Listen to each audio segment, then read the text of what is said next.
Ambisi Presiden Amerika Serikat Donald Trump untuk menguasai potensi kekayaan minyak Venezuela tampaknya tidak berjalan mulus. Upaya besar yang digagas Trump justru menemui hambatan serius dari kalangan elit industri energi Amerika Serikat sendiri yang dikenal sebagai para raja minyak.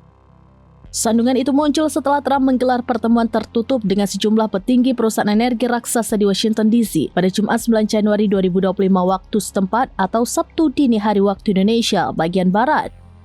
Dalam pertemuan tersebut, Trump secara terbuka menawarkan peluang investasi besar-besaran di Venezuela.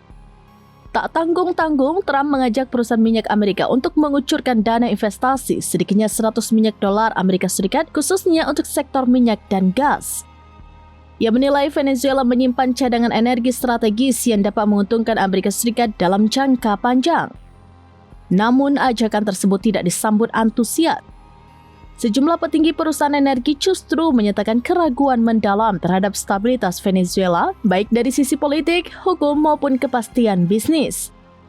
Bagi para raja minyak, Venezuela dinilai belum layak dikelola sebagai tujuan investasi bernilai jumbo.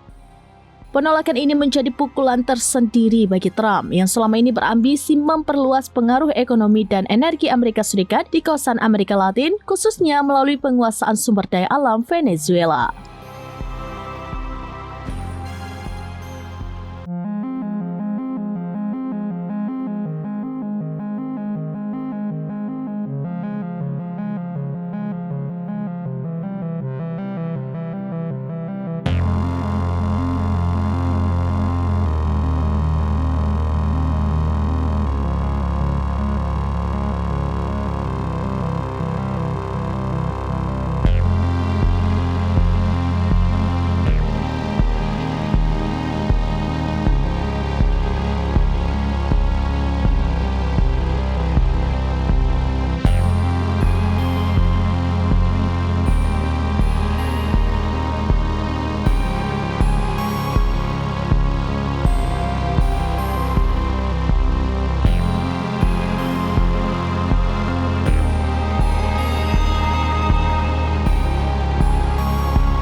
Download Tribun X sekarang, menghadirkan lokal menjadi Indonesia.